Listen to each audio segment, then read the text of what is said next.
Hello दोस्तों, नमस्कार। SMKC channel में मैं आप सभी लोगों का दिल से बहुत बहुत स्वागत करता हूं। दोस्तों, इस वीडियो में हम लोग बात करने वाले हैं तीन इंपॉर्टेंट स्टॉक्स के बारे में। यस, ये कोई ऐसे वैसे स्टॉक नहीं है, बहुत ही वेल पॉपुलर स्टॉक्स है। एंड आज के दिन की अगर हम लोग यहाँ पे बात करें तो इन तीन स्टॉक्स में हम लोग को अच्छी खासी गिरावट देखने को यहाँ पे मिली है। एंड शायद से कुछ स्टॉक में अगर हम लोग बात करें तो माइट भी आने वाले समय में भी वीकनेस हम लोग को कंटिन्यू रहते हुए देखने को यहाँ पे मिल सकता है। इन स्टॉक्स में क्या करना चाहिए, क्या बाय करना चाहिए, क्या एग्जिट करना चाहिए। ठीक है, एडवाइस तो यहाँ पे नहीं है, ऑब्वियसली कोई रिकमेंडेशन नहीं, बट येस कुछ इंपॉर्टेंट सेंसिबल पॉइंट्स मैं आप लोगों के सामने यहाँ पे ज़रूर रखना चाहूँगा। तो चलिए स्टार्ट कर लेते। सबसे पहले स्टॉक के साथ वो है टीवीएस मोटर। देखकर लगेगा सिर्फ 2.5% ही तो गिरा है, बट नहीं, जिस प्रकार से हम लोग को आखिरी क्षण के ऊपर बाजार क्लोज होते होते आखिरी क्षण के ऊपर ये नंबर्स देखने को यहाँ पे मिले, उसके बाद टीवीएस मोटर का जो शेयर है वो आप देख सकते हो कितने तेजी से हम लोग को नीचे गिरते हुए देखने को यहाँ पे मिला है। सबसे ज़्यादा सरप्राइजिंग बात अगर मैं करूँ तो ये गिरा क्यों। तो ऑब्वियसली आप सब लोगों को पता है कि कंपनी के Q1 के नंबर्स हम लोग को देखने को मिले हैं। ठीक है, एंड अगर हम लोग Q1 के नंबर्स की बात करें तो आपको पता ही है, शॉर्ट टर्म के हिसाब से अगर हम लोग बात करें तो अनुमान का खेल यहाँ पे खेला जाता है। जैसे कि अगर हम लोग बात करें तो रेवेन्यू की बात करें तो लगभग एक्सपेक्टेशन था 7,330 करोड़ का। एंड नेट प्रॉफिट की बात करें तो लगभग था 404 करोड़ का year on year basis. And अगर हम लोग यहाँ पे परफॉर्मेंस की बात करें तो रेवेन्यू हम लोग को 24% की शानदार जंप दिखाते हुए देखने को मिला। एंड उसी के साथ साथ जो प्रॉफिट है वो भी 42% की जंप देखने को मिला, जहाँ पे 404 करोड़ का एक्सपेक्टेशन था, बट कंपनी ने 434 करोड़ का यहाँ पे रिजल्ट पोस्ट किया है। डेफिनेटली हम लोग यहाँ पे कह सकते हैं कंपनी का जो परफॉर्मेंस है वो हम लोग को अच्छा ही देखने को यहाँ पे मिला है। देन अगर हम लोग बात करें तो दोस्तों आप सभी लोगों को पता है टीवीएस के आप लोगों को टू व्हीलर तो पता ही होंगे, एंड उसी के साथ साथ थ्री व्हीलर में भी इनका बिजनेस देखने को मिल जाता है। एक्सपोर्ट की बात करें तो वहाँ पर भी 5% की जंप हम लोग को कंपनी रजिस्टर करते हुए देखने को यहाँ पे मिल चुकी है। अगर हम लोग यहाँ पे बात करें इसके पहले मतलब जो 2022 का जून क्वार्टर था, वहाँ पे कंपनी ने लगभग 9 लाख के आसपास यूनिट हम लोग को सेल करते हुए देखने को मिले थे। इस वक्त ये जो आंकड़ा है वो 9.53 लाख यूनिट्स तक हम लोग को जाते हुए देखने को मिला है। मतलब 5% की जंप हम लोग को एक्सपोर्ट में भी होते हुए देखने को यहाँ पे मिल चुकी है। देन अगर हम लोग बात करेंगे दोस्तों तो जो मोटरसाइकिल का जो बिजनेस है उसमें भी हम लोग को अच्छी जंप देखने को मिली है। अगर हम लोग यहाँ पे बात करें जून 2022 का डेटा तो उसमें था 4.34 लाख यूनिट उन्होंने बेची थी। एंड इसी जून 23 में उन्होंने 4.63 लाख यूनिट्स यहाँ पे बेचे। मतलब मोटरसाइकिल का बिजनेस भी बहुत अच्छा चल रहा है, 7% की जंप देखने को यहाँ पे मिल रही है। देन अगर हम लोग यहाँ पे आगे बढ़े तो आप सभी लोगों को पता ही है, ये तो हम लोगों ने सिर्फ जून की बात की। देन जून क्वार्टर में फर्क क्या होता है। यस, जून की जब बात करते हैं तो सिर्फ एक महीने की बात हुई, एंड जब हम लोग जून क्वार्टर की बात करेंगे तो यस उसमें अप्रैल मई जून तीनों महीने का यहाँ पे डेटा सामने आ जाता है। तो क्वार्टरली भी अगर हम लोग बात करें तो डेटा आप यहाँ पे चेक कर सकते हो। जैसे कि फर्स्ट क्वार्टर की बात करें, जून क्वार्टर की बात करें तो 3.15 लाख यूनिट्स उन्होंने बेचे थे, जो कि इस वक्त 3.5 लाख यूनिट्स हम लोग को बिकवाली होते हुए देखने को मिले। मतलब क्वार्टरली भी जंप 11% तक जाते हुए देखने को यहाँ पे मिल रही है। एंड ऑब्वियसली हम लोग ये टू व्हीलर की बात करें, सिमिलर वे अगर हम लोग थ्री व्हीलर में भी जाते हैं तो वहाँ का भी जो परफॉर्मेंस है वो हम लोग को ठीक ठाक ही देखने को यहाँ पे मिल रहा है। एंड जो इमर्जिंग सेक्टर देखने को मिल रहा है कौन सा, कि इलेक्ट्रिक स्कूटर, वहाँ के भी अगर हम लोग सेल्स देखेंगे तो बहुत ही कमाल का किलर सेल्स देखने को मिल रहा है। 9,000 यूनिट्स पिछले क्वार्टर में बेचा था, मतलब पिछले इसमें डेटा की बात करें तो। एंड इस जून की बात करें तो 39,000 यूनिट्स उन्होंने यहाँ पे बेचा है। कुल मिला के टोटल क्या समझ में आ रहा है दोस्तों, कि टीवीएस मोटर का जो परफॉर्मेंस है वो हम लोग को बहुत ही शानदार देखने को मिला है लॉन्ग टर्म के हिसाब से। आज के दिन की अगर हम लोग बात करें तो 2.5% की जो गिरावट देखने को मिली है, तो कोई तो शॉर्ट टर्म वाला होगा, उनको ये नंबर्स अच्छे नहीं लगे होंगे तो उन्होंने ये बिकवाली यहाँ पे की होगी। बाकी अगर हम लोग बात करें जितने भी एस्टिमेट्स थे वो भी कंपनी ने यहाँ पे बीट किए। मैं तो बस आपको इतना ही कहना चाहूँगा कि यहाँ पे बस गिरावट देख ली इसलिए बेवकूफ़ मत बनो, कंपनी बहुत ही शानदार है। एंड इनफैक्ट मैं तो चाहूँगा कि ये कंपनी जितना हो सके और नीचे आ जाए। क्यों? क्योंकि फैंटास्टिक कंपनी है। लॉन्ग टर्म के हिसाब से आप जरूर इसको विचार भी कर सकते हो। टू व्हीलर में भी बहुत अच्छा बिजनेस है, थ्री व्हीलर में भी बहुत अच्छा बिजनेस है। तो बस इतना ही कहना चाहूँगा दोस्तों कि डेटा देखकर आपने डिसीजन यहाँ पे लेना होता है। ठीक है, तो इस सिर्फ चार्ट प्राइस अगर आप देखोगे और डिसीजंस को मोल्ड कर दोगे तो बाद में आप लोगों को दिक्कत यहाँ पे हो सकती है। छोटा मोटा ट्रेडिंग चलता रहेगा प्लस माइनस का, बट अगर आप एक्चुअल में जेन्युइनली लॉन्ग टर्म इन्वेस्टर हो तो इस कंपनी ने जो परफॉर्मेंस दिखा है उससे आपको कोई भी आपत्ति होनी नहीं चाहिए। इसलिए तो मैंने पिछले वीडियो में इतना 14 मिनट का वीडियो बनाया था। कौन सा पिछला वाला तो आपने देखा होगा, टाटा स्टील का, कि नंबर्स लॉन्ग टर्म के हिसाब से कोई दम नहीं है उसमें, बट शॉर्ट टर्म वालों के लिए वो अच्छा डेटा देखने को मिल रहा है, तो उसको अगर वो स्टॉक भगाएंगे तो पार्टिसिपेट नहीं करना होता है। वैसे ही लॉन्ग टर्म के अगर आप इन्वेस्टर हो तो इस प्रकार का गिरावट देख के आपने कोई भी अपने डिसीजंस को चेंज करना होता नहीं है। सो बहुत ही कमाल का परफॉर्मेंस दिखा है। आप जरूर चाहो तो कंटिन्यू कर सकते हैं, कोई रिकमेंडेशन नहीं है। ऑब्वियसली स्टॉक है, ऊपर नीचे होता रहेगा, 1300 है, 1200 आता रहेगा, इससे कोई फर्क नहीं पड़ना चाहिए। अगर आपका नजरिया वाकई में लंबा है तो ये आपको अच्छे खासे रिटर्न्स देता रहेगा। देन दोस्तों आ जाते हैं सेकंड स्टॉक के ऊपर, जिसका नाम है यूनाइटेड स्पिरिट, यस, जिसका नाम है मैकडॉवेल, इससे भी आप सर्च कर सकते हो। एंड ये स्टॉक हम लोगों को नंबर्स तो देखे थे डिसेंट देखने को मिले थे, तो 6% की गिरावट क्यों देखने को मिली है। ये भी बड़ी कंपनी, कोई ऐसी वैसी कंपनी ने 70,000 करोड़ का मार्केट कैप देखने को यहाँ पे मिल जाता है। सो ऐसा क्या हो गया इस कंपनी में। तो दोस्तों अगर हम लोग यूनाइटेड स्पिरिट की अगर बात करें तो खास करके इनकी गिरावट के पीछे का रीज़न आप चाहो तो थोड़ा बहुत कर्नाटका स्टेट को भी यहाँ पे देख सकते हो। मतलब कर्नाटका स्टेट में जो फैसले लिए गए, इसके चलते इन कंपनीज को और कॉस्ट यहाँ पे बेयर करना पड़ेगा। और कॉस्ट बेयर करना पड़ेगा मतलब क्या होता है, बेसिकली स्टेट गवर्नमेंट क्या करती है यूजुअली, आप सभी लोगों को बताइए, यस, टैक्सेस बढ़ा देती है। टैक्सेस मतलब एडिशनल एक्साइज ड्यूटी, AED उन्होंने यहाँ पे चार्ज कर दी है, जो कि अगस्त मंथ से लागू यहाँ पे होने वाली है। एंड इसके चलते अगर हम लोग यहाँ पे बात करें कितनी लगाई, 20% लगाई है। और इसके साथ टैकल करने के लिए कंपनी ऑब्वियसली खुद के ऊपर तो ये कॉस्ट बेयर नहीं करेगी। अगर खुद करेंगी तो मार्जिन सब कुछ टूट जाएंगे एंड शेयर होल्डर भाग जाएंगे। तो अगर हम लोग बात करें तो यस, कंपनी क्या करने वाली, आने वाले समय में इनके जो ब्रांड्स है उनके प्राइजेस भी 14 से लेके 17%, डिपेंड करता है ब्रांड टू ब्रांड, यहाँ पे बढ़ाने वाले हैं। सो जितना प्राइस बढ़ेगा आपको पता है थोड़ा बहुत डिमांड में तो फ़र्क यहाँ पे आ ही जाता है। सो इसी एक चीज़ के चलते हम लोग को क्या देखने को मिला, यूनाइटेड स्पिरिट में थोड़ी बहुत हम लोग को गिरावट देखने को मिली। एंड प्लस कंपनी ने, मैनेजमेंट ने ये भी कहा है कि कुछ बीच में उन्होंने जो खर्चे भी यहाँ पे बहुत ज़्यादा किए थे एडवर्टीजमेंट से रिलेटेड, तो वो भी यहाँ पे वो बुक करेंगे। तो आने वाले समय में क्या हो जाएगा, यस, कि कंपनी के एक्सपेंसेस बढ़ेंगे तो ऑटोमेटिकली आपको पता ही है रेवेन्यू के थ्रू जो जितना प्रॉफिट आता है उसमें हम लोग को गिरावट देखने को मिल जाती है। एंड थोड़े बहुत मार्जिन हम लोग को गिरते हुए देखने को मिलेंगे। देखिए मार्जिन खराब नहीं है, 15% की बातें वो कर रहे हैं, बट यस इन चीज़ों के चलते जो 17 to 18% का मार्जिन आता था, बट अभी शेयर होल्डर को 15% के मार्जिन के साथ खुश रहना यहाँ पे पड़ेगा।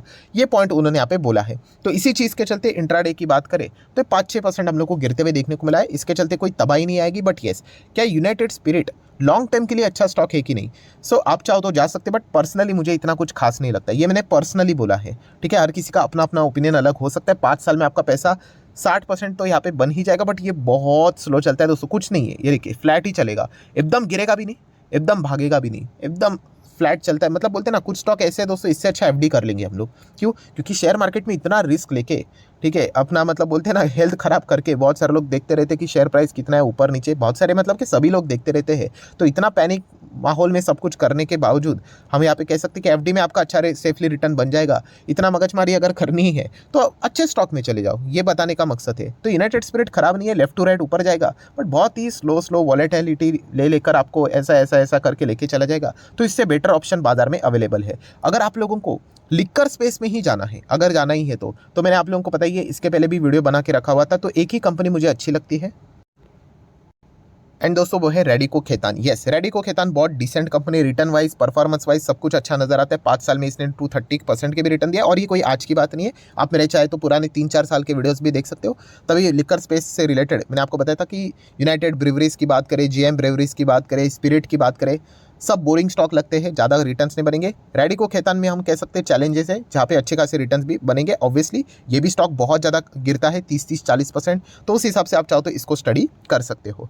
देन अगर हम लोग बात करेंगे तीसरी कंपनी SRF लिमिटेड, ये तो कंपनी आप सभी लोगों को पता ही है, कमाल के परफॉर्मेंस इसने हमें दिखाया। मतलब ये कंपनी कितने की थी, 7,000 करोड़ का मार्केट कैप था। आज कितना है इसका market cap, almost 70,000। Obviously plus minus होता है, अभी 60-63 रहेगा, बट 10 गुना होते हुए देखने को मिला। आप मेरे पुराने वीडियोस को देखोगे तो प्राइसिंग आपको सेम ही देखने को मिलेगा, बट आपको पता ही है ये यस बहुत ज़्यादा ऊपर गया था। 5 साल का भी डेटा देखोगे तो 535% के रिटर्न्स देखने को मिल रहे हैं। एनीवेज, सो SRF की बात करें तो आज के दिन आप देख सकते नंबर सामने आ गए। एंड उसके बाद तो कितना 3-3.25% की फिलहाल तो गिरावट हम लोग को देखने को मिल रही है। तो इसके चलते बहुत सारे लोग पैनिक करते हुए देखने को, पहले मैं शुरुआत में ही बोल दूँ दोस्तों, कोई भी पैनिक करने की जरूरत नहीं है। SRF जैसी कमाल की कंपनी जितना नीचे आ जाए उतना ही हम लोगों के लिए बढ़िया है। ऑलरेडी देखा गया तो स्टॉक टॉप लेवल से भी अच्छा खासा हम कह सकते हैं, कितना है 20% के आसपास, कितना अच्छा, बहुत अच्छा 24% के आसपास गिरावट दिखाते हुए देखने को मिल रहा है। तो बहुत बढ़िया बात है दोस्तों, कोई कंपनी का धंधा खत्म नहीं हुआ है, कंपनी बहुत कमाल की कंपनी है। हाँ बट येस, कंपनी के नंबर्स की बात करें तो हम लोग कह सकते हैं कि अच्छा खासा पिटाई होते हुए देखने को मिला है। प्रॉफिट 41% गिरा है, एस्टिमेट्स की भी धज्जियां उड़ी है। मतलब जो एक्सपेक्टेशन किया था उससे बहुत ही खराब नंबर्स भी हम लोग को देखने को यहाँ पे मिले हैं।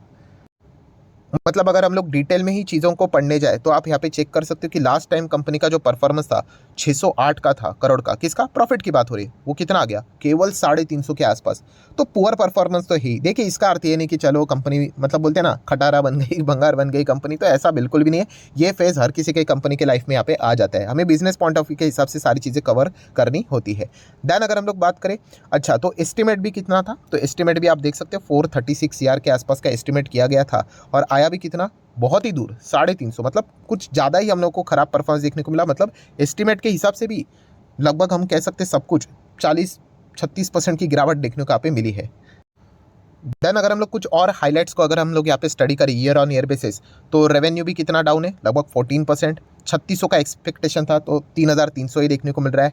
देन EBITDA की बात करें, सेम 30% की हम लोग को गिरावट देखने को मिल रही है। मार्जिन्स की बात करें 25.5% का एक्सपेक्टेशन, यहाँ पे 20-21% का ही डेटा देखने को मिल रहा है। एंड नेट प्रॉफिट भी, मतलब हर एक पैरामीटर पे कंपनी का नंबर बहुत ही पुअर हम लोग को देखने को यहाँ पे मिल चुका है। देन दोस्तों आ जाते हैं कि कंपनी के जो मैनेजमेंट है, चेयरपर्सन है, ठीक है, मिस्टर आशीष जी की अगर हम लोग बात करें, ठीक है, तो उन्होंने यहाँ पे क्या कमेंट्री दी है वो भी एक थोड़ा बहुत हम लोग चेक कर लेते हैं। तो सबसे पहले उन्होंने बताया कि जो पैकेजिंग फिल्म इनका एक हम लोग को रेवेन्यू सेगमेंट देखने को मिल जाता है, ठीक है, वहाँ पे भी हम लोग को डाउन साइकिल फिलहाल तो देखने को यहाँ पे मिल चुका है। देन उसी के साथ साथ केमिकल बिजनेस की अगर हम लोग बात करें तो वहाँ पे भी लो सेल्स हम लोग को फिलहाल तो देखने को मिल रहा है। उसके पीछे का रीज़न भी देख सकते हो, जो फ्लोरोकेमिकल्स से रिलेटेड हम लोग को परफॉर्मेंस देखने को मिल रहा है, जो मिल्ड समर के चलते, वेरी मिल्ड समर की अगर हम लोग बात करें, इसके चलते हम लोग को वीकनेस देखने को यहाँ पे मिल चुका है, इसके चलते गिरावट उन्होंने यहाँ पे बताई है। देन स्पेशलिटी केमिकल के बिजनेस की बात करें तो उन्होंने कहा कि जैसे एक्सपेक्ट किया था वैसे ही परफॉर्मेंस यहाँ पे देखने को मिल रहा है एंड आने वाले समय में भी ग्रोथ देखने को यहाँ पे मिल जाएगा। एंड देन अगर हम लोग यहाँ पे बात करें इन्वेंट्री से रिलेटेड भी उन्होंने कुछ कमेंट्री दी, जैसे कि बहुत सारे इन्वेंट्री अनवाइंडिंग हम लोग को ग्लोबली चलते हुए देखने को मिल रहा है एंड सेम परफॉर्मेंस आने वाले कुछ क्वार्टर तक भी हम लोग को यहाँ पे देखने को मिल सकता है। ये भी कंपनी के मैनेजमेंट ने ओपनली कहा है। ऑब्वियसली जो कंपनी का मैनेजमेंट अच्छा होता है वो कुछ छुपाने की कोशिश नहीं करता है, जो रहेगा वो सीधी बात यहाँ पे बताएंगे, क्योंकि उनको पता है अगर छुपा के भी कोई फर्क नहीं पड़ता है, बाद में पता चलेगा तो स्टॉक की कुछ ज़्यादा ही पिटाई होगी एंड मैनेजमेंट के ऊपर डाउट आया गया तो सीधा लोग दूर ही भागेंगे। तो एक हम लोग को अच्छी बात भी देखने को मिली है। अभी इतना सब कुछ दुख वाली बात की है तो पॉजिटिव साइड उन्होंने यहाँ पे क्या बोली है तो वो हम लोग चेक करेंगे। जैसे कि कंपनी ने 2 पॉजिटिव साइड बताए हैं कि लॉन्ग टर्म के प्रोजेक्ट्स की बात करें तो उन्होंने बताया कि वो रिमेन ऑन ट्रैक है, मतलब अच्छी तरीके से चल रहे हैं। एंड कंपनी ने जो कैपेक्स की बातें यहाँ पे की थी तो उस मोमेंटम को भी कंपनी यहाँ पे कंटिन्यू रखने वाली है। ऐसा नहीं कि कंपनी ने कैपेक्स बोला है तो अभी वो प्लान चेंज कर रहे करके नहीं, तो उन्होंने कहा कि हम लोग कैपेक्स को कंटिन्यू करेंगे। सो ये भी एक अच्छी बात देखने को यहाँ पे मिल रही है। सो ओवरऑल कंक्लूजन की बात करें दोस्तों तो इतना ही कहना चाहूँगा, SRF फैंटास्टिक कंपनी है, बहुत शानदार कंपनी, कोई दिक्कत की बात नहीं। दिक्कत की बात मतलब इसका अर्थ ये नहीं होता है कि स्टॉक कल से वापस रॉकेट की तरह भागना शुरू करेगा, नहीं। ये दिक्कतें आप लोगों को लॉन्ग टर्म के हिसाब से और परेशान करते हुए देखने को मिलेगी। बट अगर आप एक जेन्युइनली लॉन्ग टर्म इन्वेस्टर हो तो आपको कोई डरने की जरूरत नहीं। इनफैक्ट रिकमेंडेशन नहीं है, बट येस अगर आप लॉन्ग टर्म प्लेयर हो तो ज़रूर इस गिरावट का फ़ायदा भी यहाँ पे उठा सकते हो, क्योंकि स्टॉक गिरेंगे नहीं तो हम लोग खरीदेंगे कैसे। सिर्फ हमें इतना ही देखना होता है क्या कंपनी में कुछ ज़्यादा गड़बड़ी तो नहीं है ना। तो इस प्रकार की चीज़ें दोस्तों यहाँ पे चलती रहती है। एंड इंटायर केमिकल सेक्टर में भी इनके जो कॉम्पिटिटर है उनमें भी हम लोग को सेम परफॉर्मेंस थोड़ा बहुत देखने को यहाँ पे मिल रहा है। ओवरऑल कंक्लूजन में बस इतना ही कहना चाहूँगा कि अगर किसी ने SRF खरीदा होगा और कोई मुझे ये बोले सर मैं लॉन्ग टर्म इन्वेस्टर और मैंने इसको लॉस में बेच दिया, तो ये बात मुझे पर्सनली अच्छी नहीं लगेगी। ये लॉस में बेचने वाली कंपनियां नहीं दोस्तों, ये फेज़ हर किसी स्टॉक में आता है, ठीक है। तो ऐसा नहीं होगा कि सिर्फ तेज़ी और यहाँ पे कुछ गिरावट नहीं होगी, तो ये गिरावट देखने को मिले, इसके चलते कोई पैनिक होने की ज़रूरत नहीं है। एंड इतना ही कहना चाहूँगा, अगर आप लंबी पारी खेल सकते हो तो फिर आप ज़रूर अपने पोजीशन को भी कंटिन्यू करोगे तो कोई भी दिक्कत नहीं। इनफैक्ट अगर ये और भी नीचे है आप बिंदास यहाँ पे एवरेज भी यहाँ पे कर सकते हो। अभी 25% गिरेगा तो अच्छी बात है, अच्छा खासा लेवल भी हम लोग को देखने को मिल रहा है। एंड नॉर्मल भी अगर हम लोग 5-5 साल के डेटा की बात करें तो आप देख सकते हैं यही जो लेवल हम लोग को देखने को मिल रहा है यही क्रूशल लेवल है। अगर ये टूट गया तो और भी नीचे आएगा, अगर आ जाता है तो आप और एक्यूमुलेट भी यहाँ पे कर सकते हो।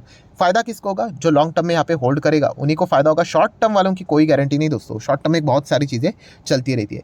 ओवरऑल कंक्लूजन इतना ही है दोस्तों, SRF अगर आपके पास है आपको कोई भी डरने की ज़रूरत नहीं है।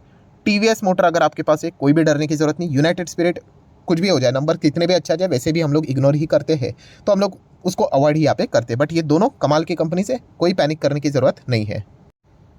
सो आशा करता हूँ दोस्तों वीडियो हेल्पफुल लगा होगा तो जरूर लाइक एंड शेयर कर देना। डीमैट अकाउंट अगर आपने अभी तक ओपन नहीं किया तो लिंक नीचे डिस्क्रिप्शन में 25 प्रोडक्ट की लिस्ट भी बिल्कुल फ्री ऑफ कॉस्ट मिल जाएगी। आपका नाम, कौन सा अकाउंट आपने लिंक के थ्रू ओपन किया, प्रॉपर्ली कमेंट्स में मेंशन कर दिया तो हफ्ते भर के अंदर अंदर सारे लेक्चर्स मेरे साइड से फ्री ऑफ कॉस्ट प्रोवाइड कर दिए जाएंगे ताकि आप शेयर बाजार को आसान भाषा से सीख सको। So that's it, thank you very much दोस्तों, we will be meeting our next video, तब तक के लिए बाय बाय।